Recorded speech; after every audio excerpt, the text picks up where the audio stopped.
Welcome to the Alisa Childers podcast, where we equip Christians to identify the core beliefs of historic Christianity, discern its counterfeits, and proclaim the gospel with clarity, kindness, and truth.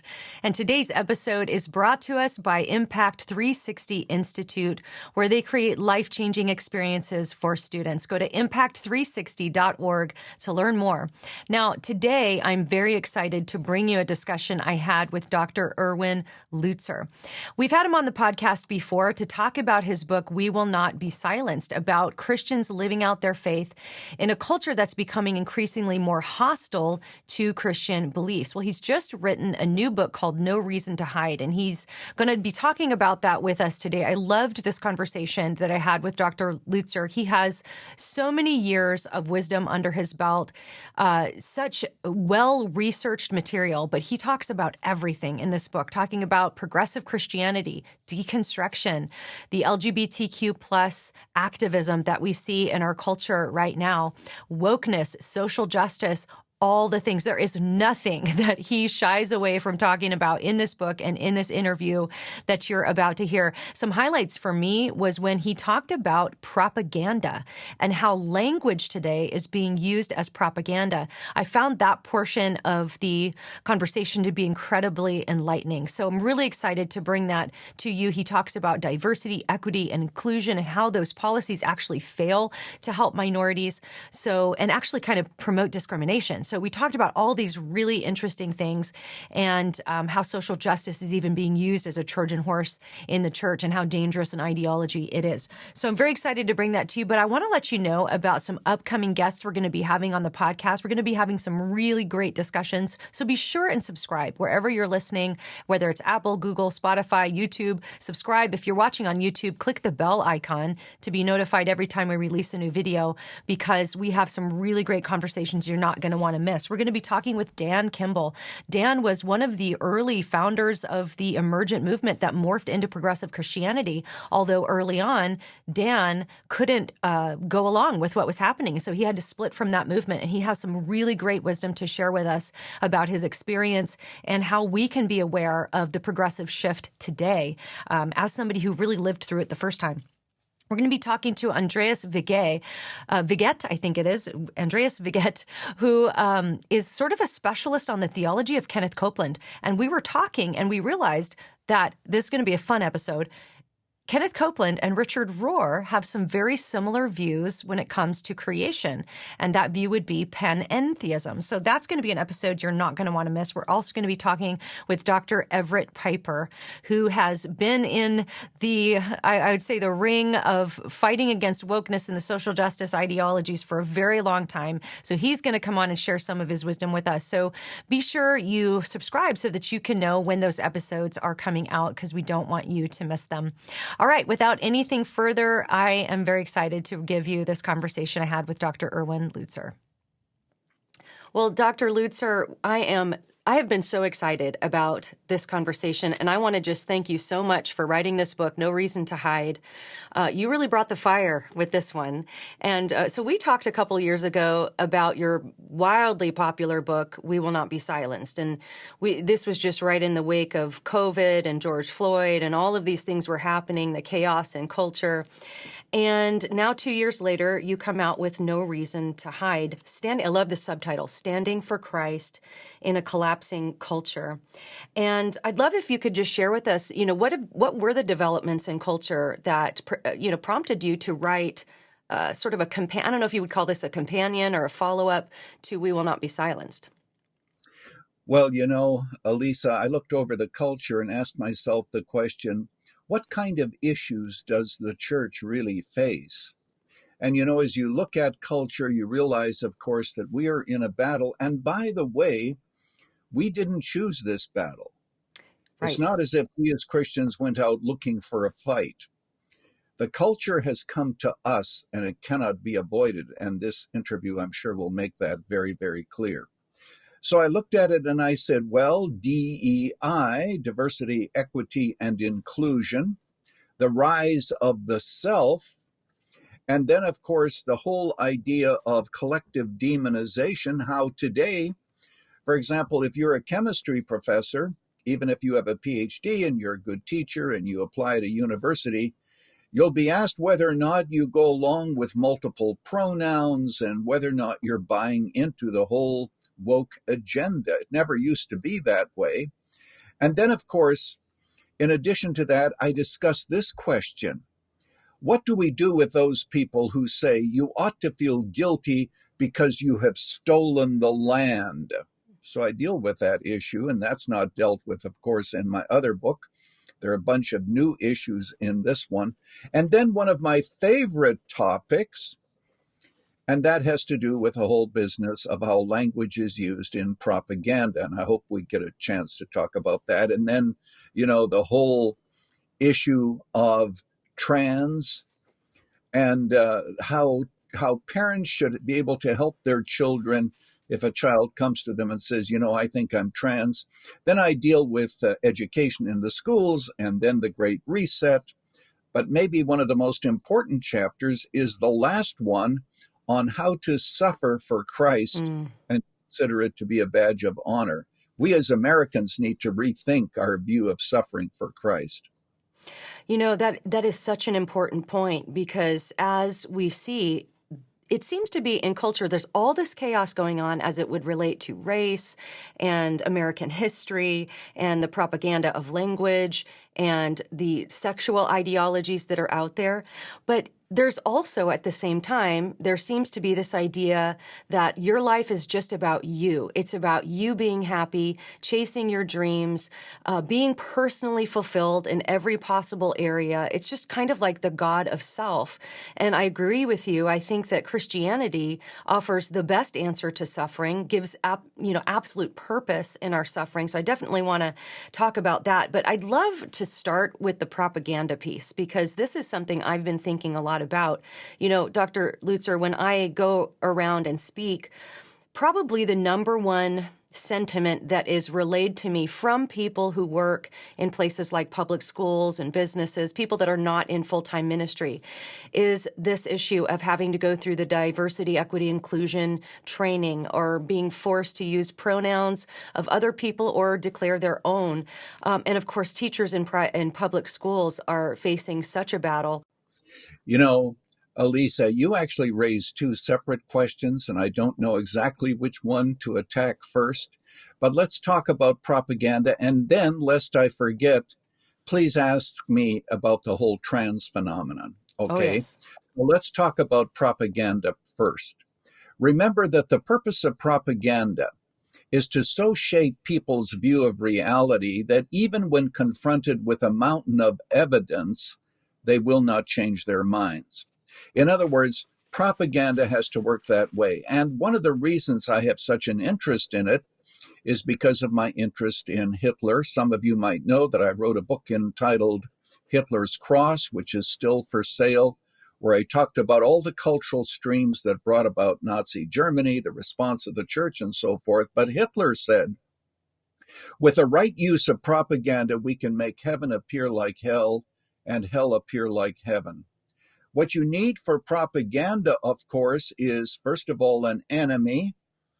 Hitler said that the burning of the Reichstag was a gift from the gods, because then what he could do is he could clamp down, take away personal rights because of fear of an enemy, even though, of course, we know that burning of the Reichstag was very probably done by him and one of his henchmen, of course. But the point to be made is simply this, that language is used in such a way to bring about these changes. Well, since we're talking about propaganda and we're talking about absurdity, remember in the last part of the book, and I mentioned this in the book that we're talking about today, No Reason to Hide.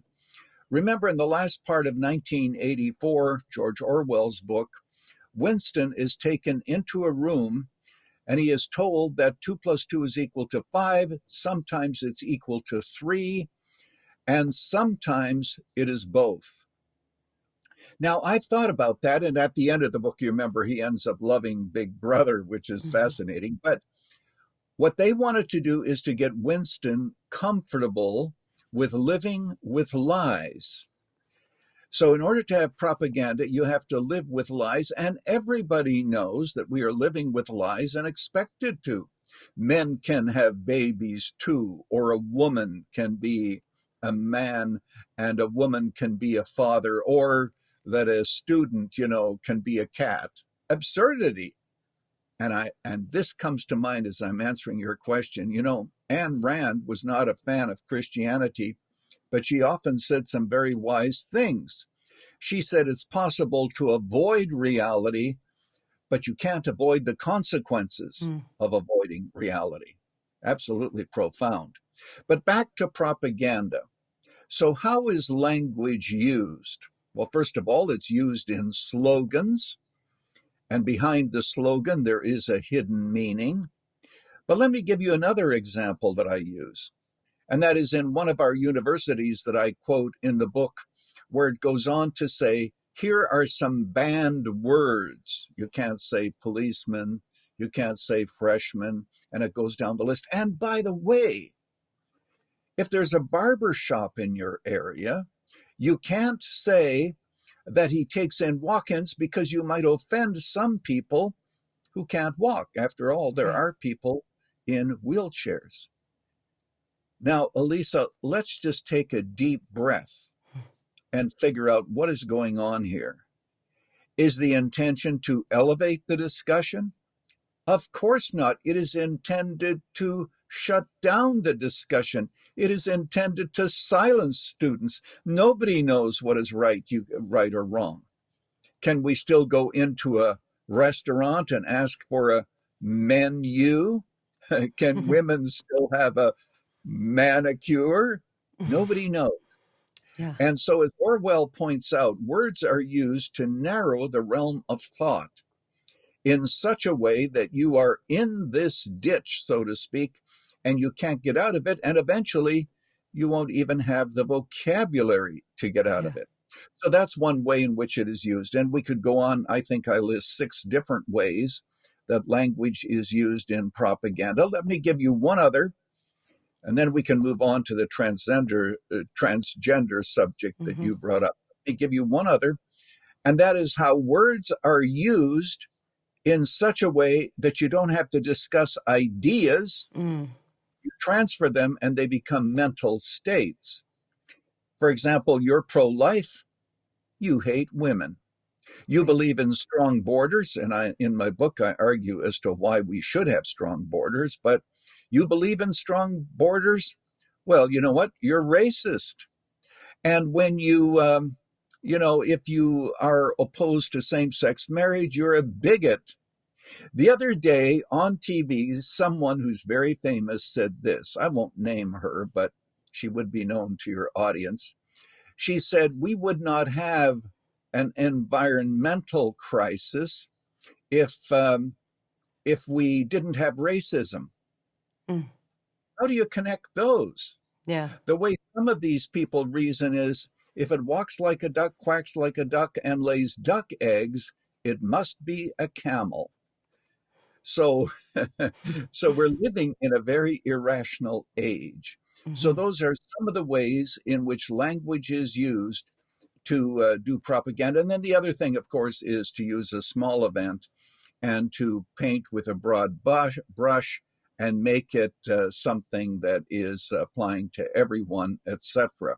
So we must recognize that we are in an age, an information age, and as a result, propaganda really is everywhere.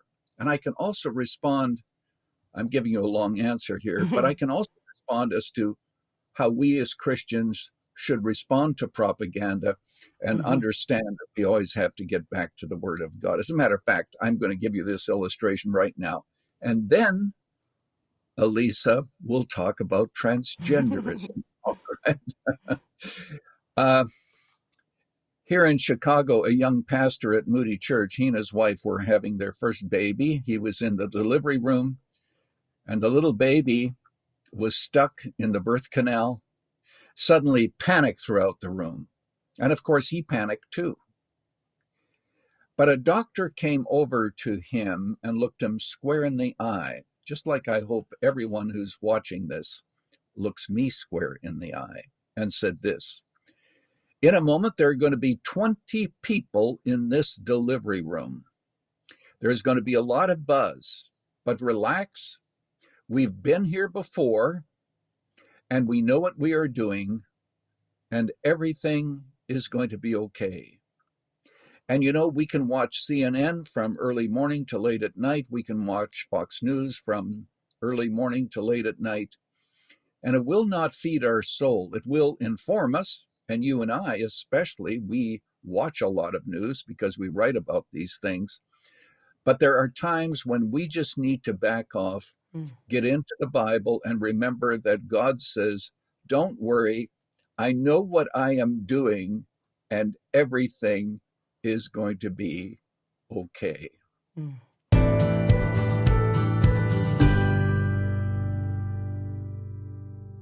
Well, I want to talk to you about our first sponsor today, and that's Impact 360 Institute. As we mentioned at the beginning, they create life-changing experiences for students.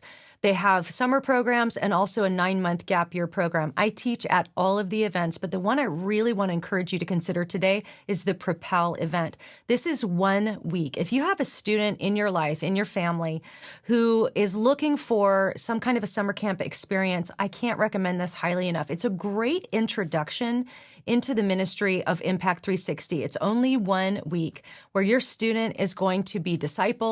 They're going to be taught great apologetics and theology, life skills, how to live as a Christian in a culture that's becoming increasingly hostile to our beliefs. I am one of the teachers that will be there. So if you send your student to Propel this summer, I will get to meet them and spend a day with them. I always look forward to it. It's the highlight of my year to get to go to Impact 360 and really apply a lot of the things I'm learning throughout the year to the lives of young people and what they're facing in their specific cultural moment. So I want to offer you a great discount today. If you go to impact360.org, use the code podcast. That's podcast in all caps at checkout. That's going to give you $50 off. That is a great discount. And this is a great opportunity to introduce your student to Impact 360. And then I am sure if they do the Propel experience, they're going to want to do more experiences in the years to come. And so go to impact360.org. Again, use the code podcast, all caps podcast at checkout for $50 off.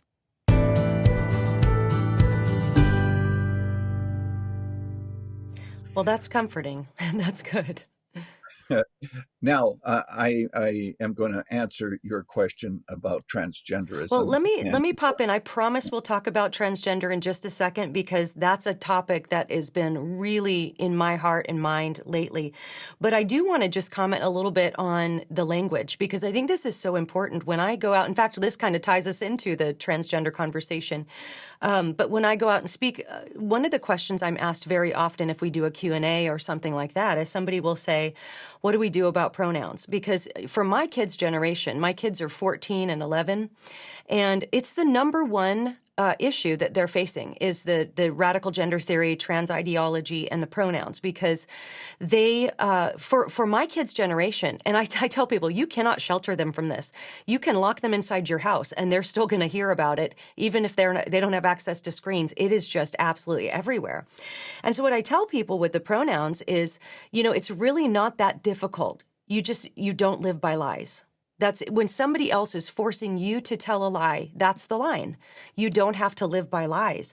And it's amazing how language is used in this way to twist. And another example of that is just in my personal life, I love to make sourdough bread. So I'm baking bread all the time. I love to do that. So I follow some Instagram accounts of people who make sourdough bread and some schools and things like that. And I saw this post yesterday, Dr. Lutzer. I couldn't believe it. It was taking the word justice and just twisting it up into something else. And it said the post was lamenting the fact that sales of white, like mass manufactured white bread are up. And they said this is a food justice issue. They said because this white bread is bad for people and it's not very digestible, whatever they thought was wrong with the mass manufactured white bread, they said this is actually an injustice. And they called it food injustice because poor people can afford it And so it's unjust to them to not make the better bread affordable to them. So, I know that this is something a lot of people face when they're scrolling through Instagram. Explain what is going on when they're calling white bread sales being up food injustice. Well, that's a new one for me, but I do want to comment about the pronoun Mm-hmm. situation first. If Bert was born a boy and now he wants to be called Betty, I would call him Betty, and the reason is because names are not gendered.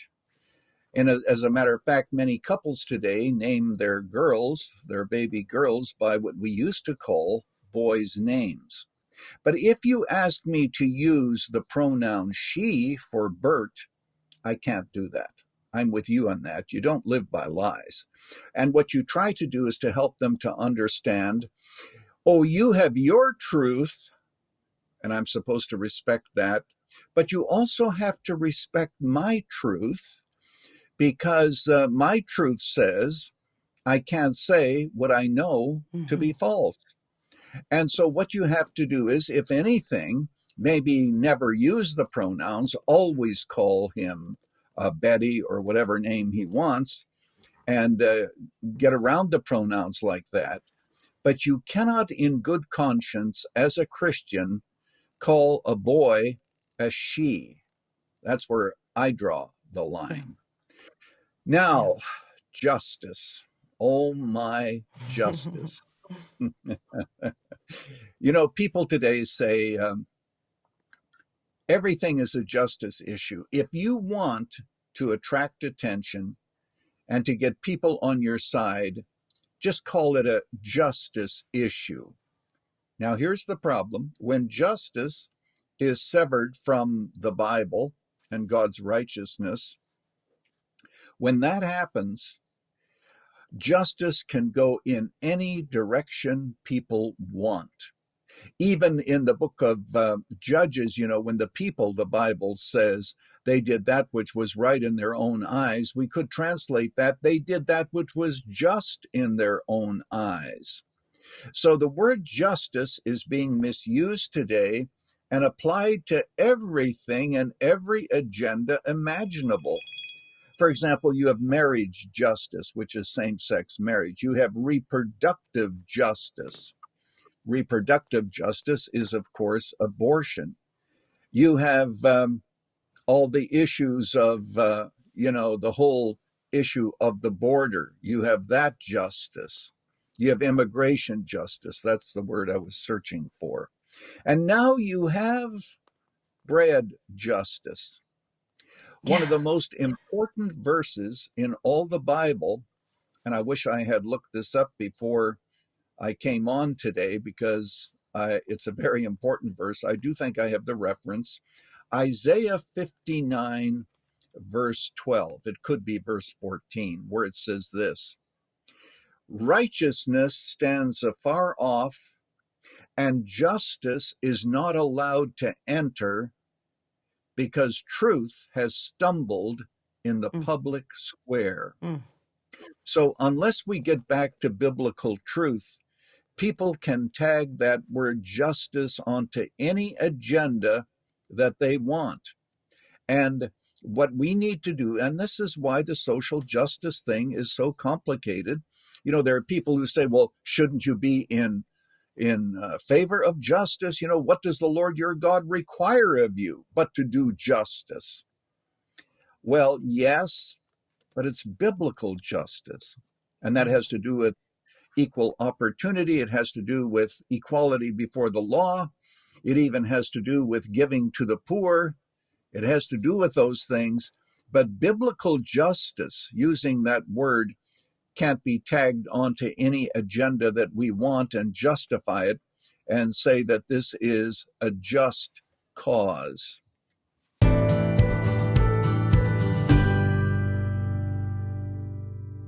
All right, I want to share a little bit with you about our next sponsor, and that is Good Ranchers. I love Good Ranchers. I've said it. Guys, not only is the quality of the meat so good, But you don't have to go to the grocery store and watch your grocery bill increase every week with inflation. Because if you sign up with Good Ranchers, which is a home meat delivery service, it shows up right on your door, frozen, ready to go in the freezer, so you can pull it out when you're ready to make your meals. You are going to lock in the price of your subscription for the life of your subscription. That means it won't be affected by inflation. Whatever you sign up for today, that is going to be your monthly bill for the life of your subscription. And let me just tell you, it is such good quality meat. You have grass-fed beef, you have better than organic chicken, heritage breed pork. Can we just talk about the bacon? The bacon is amazing. And if you sign up in the month of April, you're going to lock in free bacon for a year. That's $240 worth of free bacon that you'll lock in for the year. So you get the lock-in price, you get bacon for a year, and then you can also use the code Alisa, which will give you $20 off your first box. So it's a no-brainer. Go to goodranchers.com, use the code Alisa at checkout for $20 off your first box. Get that bacon for a year, lock in that price that won't be affected by inflation. So go to goodranchers.com, use the code Alisa, American meat delivered.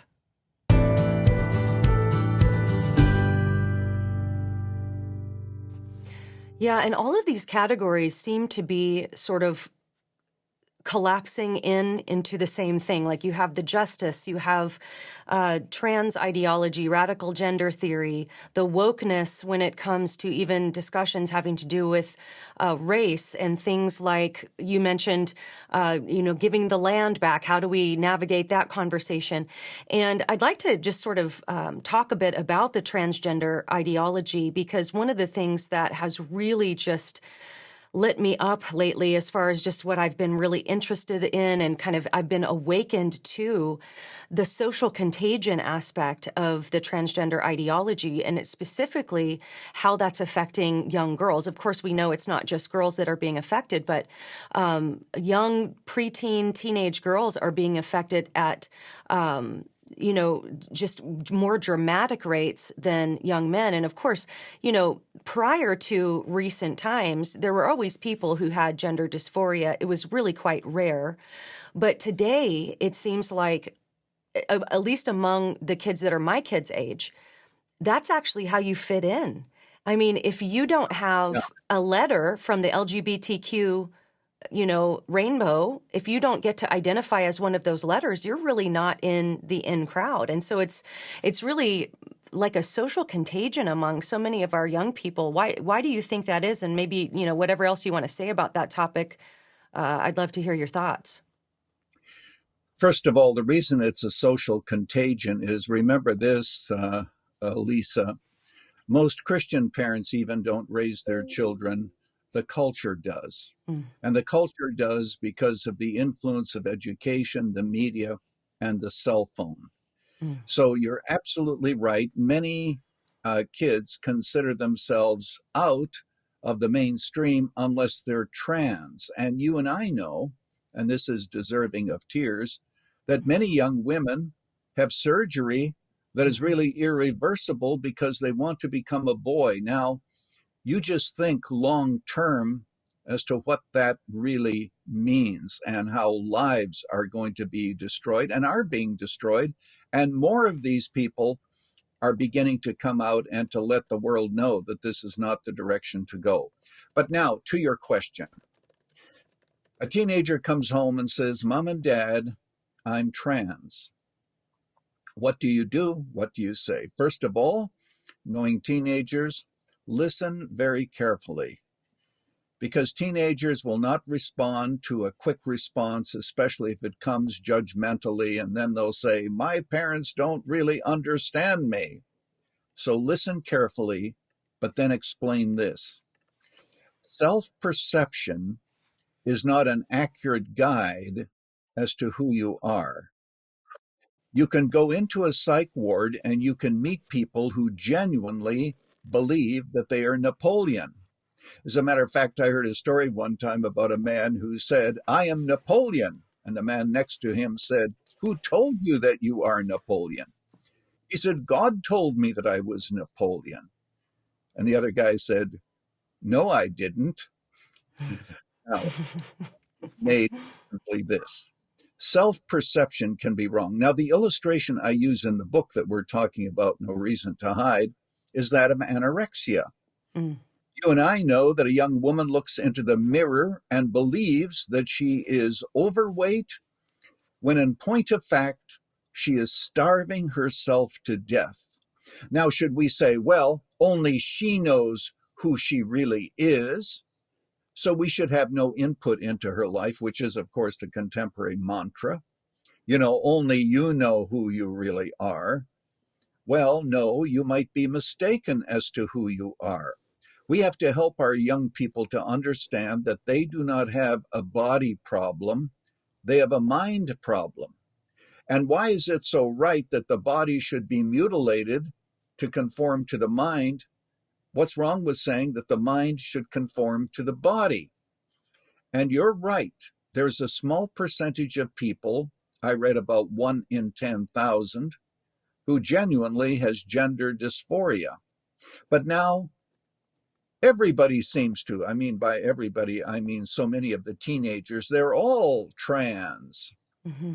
And why is it that they are so confused on this point? In the book, I have a chapter on education, particularly as it is here in the state of Illinois. I talk about the pornography and how every sexual deviation that we can think of is normalized. As a matter of fact, the title of the book is It's Perfectly Normal. Now, put yourself in a classroom and you're in 4th or 5th grade. Sexuality, of course, interests you. You're beginning to have sexual desires. You're shown this. You're told it's normal. You know internally, because of your conscience and because of your parents probably, that this is not the way it's to be. This is sinful. So what happens? You become depressed. You don't know how to handle your shame.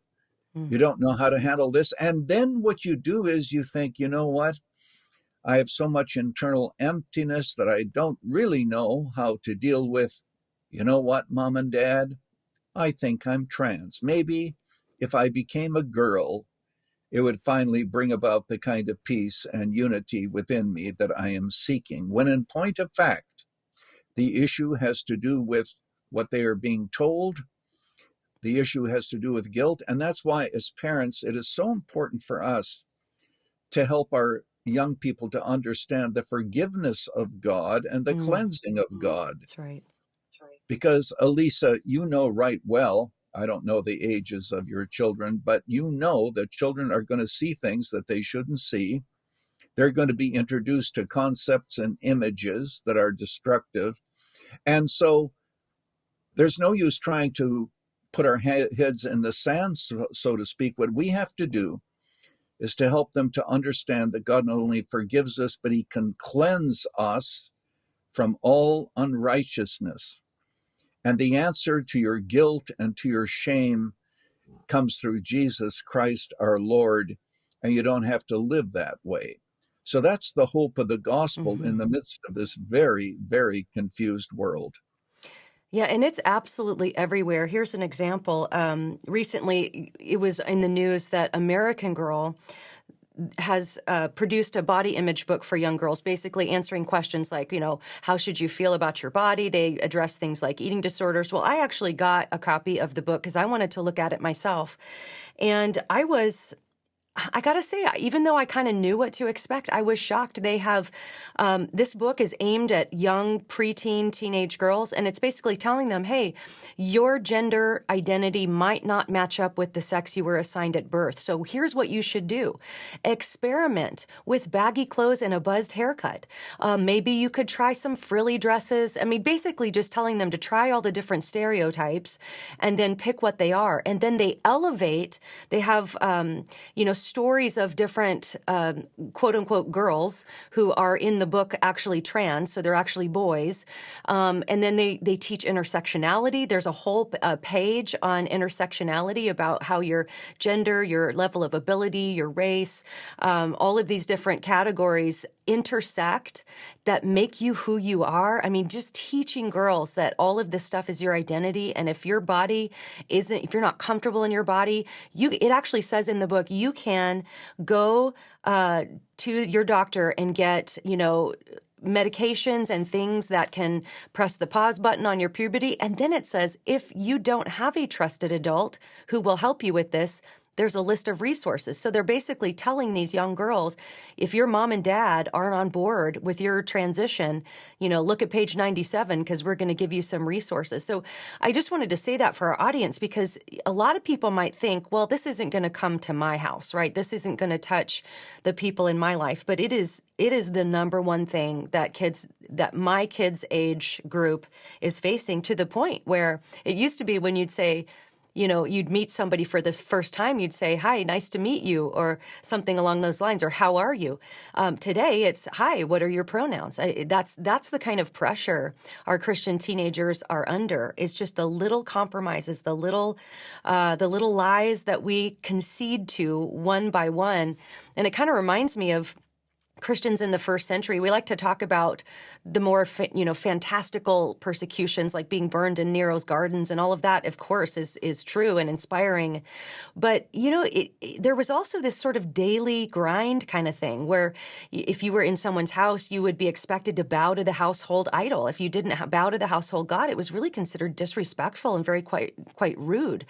So I like to equate that with the pronouns, because it seems like that's what our culture is asking us to do, is just these little tiny little white lies that we concede to that really end up in big lies with things like the American Girl book and just the ideology that's just pumped into our homes.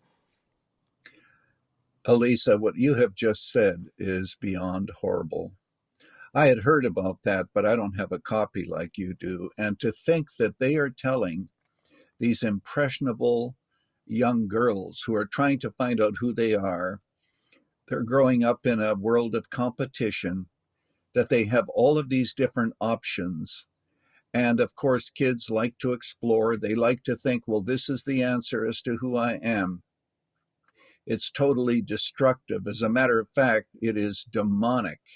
Mm-hmm. It is demonic because what it wants to do is to destroy these young people, make them confused as to who they are for the rest of their lives. And I like what you're saying. I hadn't thought of it quite that way before, but it used to be, what is your name? And now it is, what is your pronouns? As a matter of fact, I read somewhere that the people who tour the White House, they are asked when they come in what their pronouns are. Can you believe that? In other words, in a world of absolute total absurdity. But remember this, all who are listening to us today, you have to realize something. It used to be that absurdity was an argument against something, but we're living in an age in which absurdity no longer can be used as an argument against something. As a matter of fact, the more absurd it is, the more possibly it's going to be implemented. Now, let's think in terms of how ideas work. It's often been said that ideas have consequences and bad ideas have victims. If you take Darwinism, which is taught in the schools that there is no God, that we came up through the impersonal world, remember that Darwin said, he knew that we had a side of human nature that was evil. He said, Satan came to us through the baboon, who is our grandfather. So with baboons as our ancestors, we've come up through the animal world. We are no better than animals, except that we are farther along the continuum, but we're all part of the continuum. We're not created in God's image. What then is there to keep us from saying that a mother should be able to kill her preborn infant, or infanticide? When you have animals that are born with deformities, you take care of them, put them to sleep. And then, of course, on the other side, like is happening in Canada, and I was born in Canada, 10,000 people euthanized, euthanasia. So what arguments do we have in a world in which God does not exist and in which we, in a sense, create ourselves? And this illustration comes to mind And it really refers to something that you mentioned earlier, and that has to do with the exaltation of the self. And I am the one who determines who I am, and I have no creator. If anything, I create myself.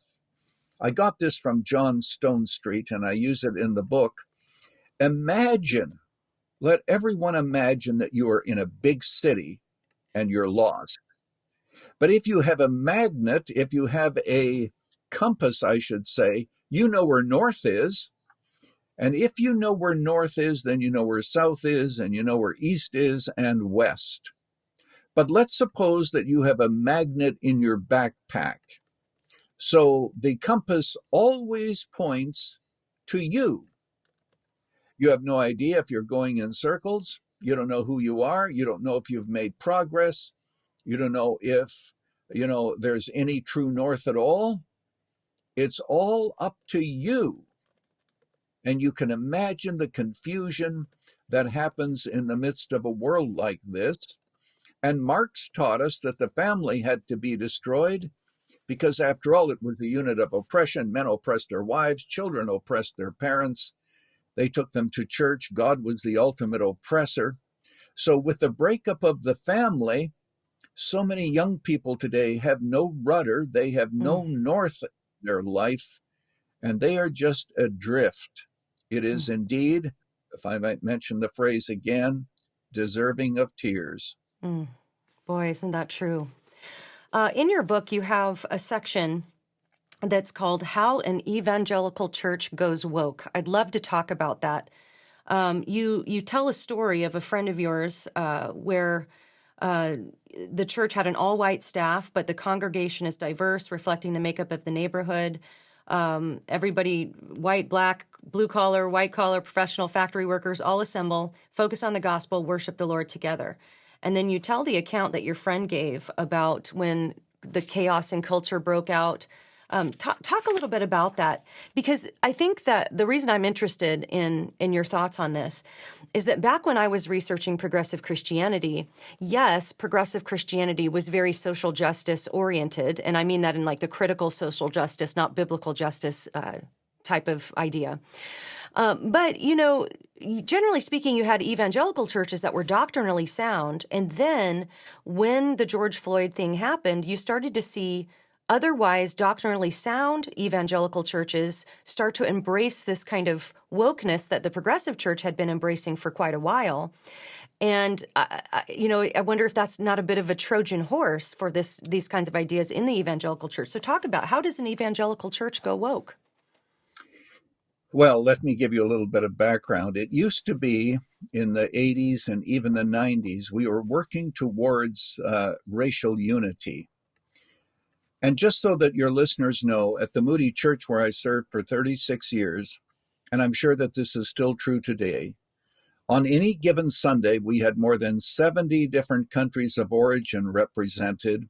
And we rejoiced in that because, according to Revelation 5, around the throne, there were going to be people from every tongue and people and nation. So we were working toward what was called racial reconciliation.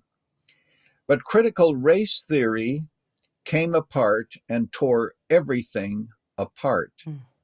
And what happened with the death of George Floyd, a tragic death indeed, is suddenly many churches decided to get on the bandwagon, as I reference in the book and as you quote, and now they began to see one another in oppositional terms. So whites were being blamed, and you have whiteness over against blackness. And of course, social justice does not take into account the human heart. It's all based on skin color. So, I quote, for example, from the book, White Fragility, about what happens there when suddenly whiteness becomes the enemy, and not true racism, but just whiteness. So what happened in this church that I described in the passage that you referenced, what happened is the pastor decided that in order to keep up with the culture, and he thought he needed to do this to make deference to the minorities, he began to divide the church with a form of social justice that destroys rather than builds, Mm. where there is blaming and where there is shaming. Now, I'm glad we're on this topic. And the reason is because the Bible has an answer for this that cannot be found in critical race theory. Critical race theory can only tear apart. It can never build together. It's intended to divide the races. Saul Alinsky, of course, here in Chicago, began that in the 70s. He began to see that Marxism could be applied to race and destroy the culture because you need chaos before you get a Marxist state. You know, through the providence of God, when my wife and I were in Colorado in a swimming pool, I met a man who worked for Saul Alinsky. He said, we had many good ideas to help the under-resourced communities of Chicago, but Alinsky stopped us. He said, don't solve problems, use them. So what has happened is we have the tearing apart of the various skin colors, the various ethnicities, rather than bringing them together. Now, how does the Bible answer this? Colossians chapter 3, verse 11. We have to take this slowly because this is profound. In Christ, there's neither Jew nor Greek, bond or free, Scythians, they were marauders that went through the country, barbarians who sometimes acted barbarically, but Christ is all and in all. What Paul said is this: Jews don't become Greeks, Greeks don't become Jews, barbarians don't become Scythians, but there is a transcendent unity in Christ that we have to work together for. And if I might put it as clearly as I possibly can in a single sentence, critical race theory keeps tearing apart everything that Jesus died to bring together.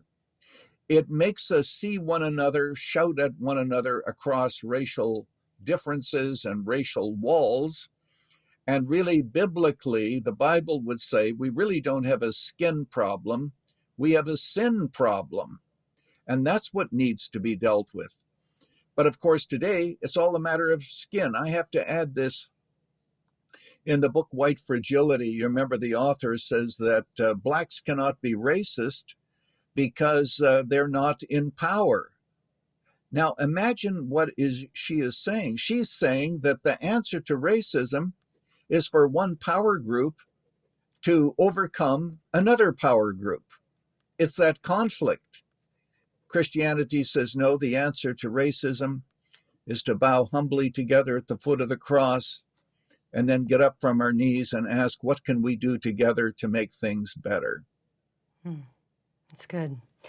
Well, as people are watching this and listening to this, it can feel overwhelming. There's race issues, there's the sexuality component, there's conversations about, who owns the property and should they give it back. I mean, there's all these confusing things going on. And we've talked about just the little compromises one at a time that it can be tempting to engage in. But I wonder if you could just give us some really practical advice as Christians living in this culture. What do we need to be thinking about? I know I heard you say on one talk you were giving, you need to be prepared to stand alone. And I loved hearing you say that because I think that's something that in America, where we've been kind of comfortable up until now, like maybe we aren't prepared for that, but maybe that's something we need to get prepared for. But what kind of practical things can we be thinking about as Christians to stand for Jesus in this kind of crazy culture? Alisa, before I answer that, you'll notice I always give a preamble to the answer. I want to add a footnote to what we talked about, the church compromising.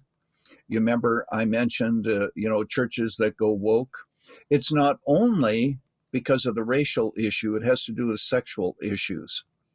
And the reason that happens is because of a wrong view of love. Love is love, we hear. Well, isn't that interesting? Love can be evil. Let me say it flat out. When Adam and Eve sinned, they didn't stop loving. They just started to love the wrong things. Lovers of pleasure, lovers of self, lovers of money. So it's possible to love evil. So a wrong view of love is taken and it is used to stretch and to justify same sex marriage and other things, all under the banner of love. Herein is love, that you keep my commandments, Jesus said. And in the Bible, love is defined. All right, now to your Yeah. question about standing alone. A school teacher in Chicago, here in the Chicago area, in the public school, came to me and said this. He said, I was told that it is not enough for me to simply tolerate same sex marriage. If I do not celebrate it, I could lose my job. All right, for him, it's a line in the sand. He cannot celebrate what God has condemned, so what's he going to do? He has to stand strong.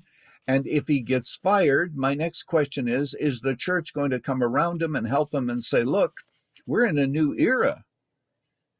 We intend to stand, but we can't stand alone. We need one another because, you have a wife and children. We want to help you financially and in every other way because we're living in new territory.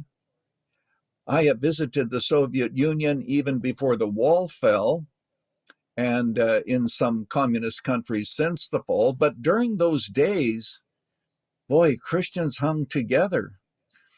They would meet together to pray when there was food, and they fed us very uh, luxuriously. They gave us lots of food. It was brought by multiple families because nobody had enough money to feed us just on their own. We're going to have to rethink what standing alone for Christ really means. So I would say this to your audience. I do not have a one size fit all, but every person has to ask themselves, where do I draw my line? The other day, a businessman texted me and said, can a Christian sign this declaration? It had to do with his business. I said, there's some of it that you can sign, but some of it you can't, because some of it had to do with multiple pronouns. So are you going to lose your job? You might have to for the sake of your integrity.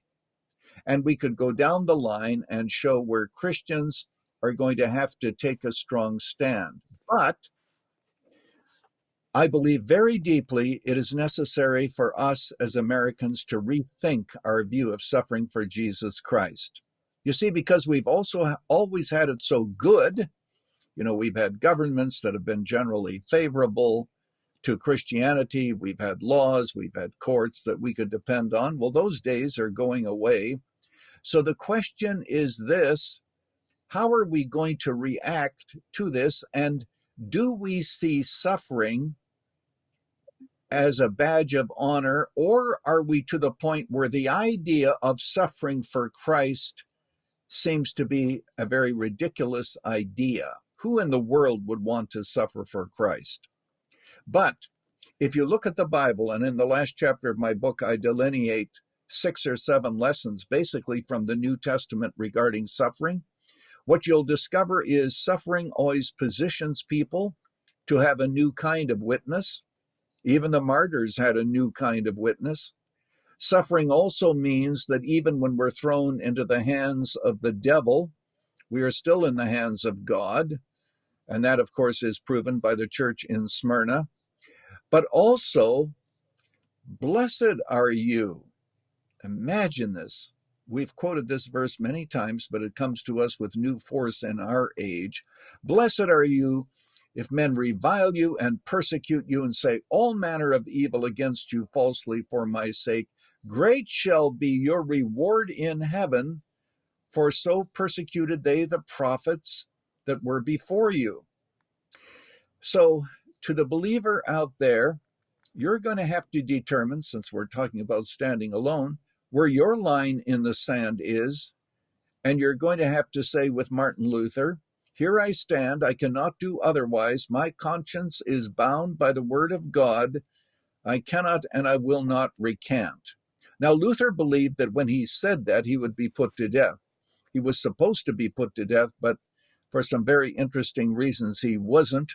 So the night before he prayed, I wish I had a copy of the prayer here, Alisa. It is unbelievable. He spilled out his heart to God. And he said, "Oh God, where are you when I need you? Are you going to be with me when I'm strung out on the rack? When my body is turned to ashes, will you be there?" He had no special sense of God's presence, but he believed in God's bare word. And of course, he said those words, which became a great turning point in church history. Mm-hmm. So, what we need to do is to understand that we must live for another world. This is so critical. It says in the book of Hebrews that you suffered, and it says you were glad about the plundering of your property. I don't know of a single American, myself included, who would be glad because of the plundering of my property, knowing that you have a reward in heaven.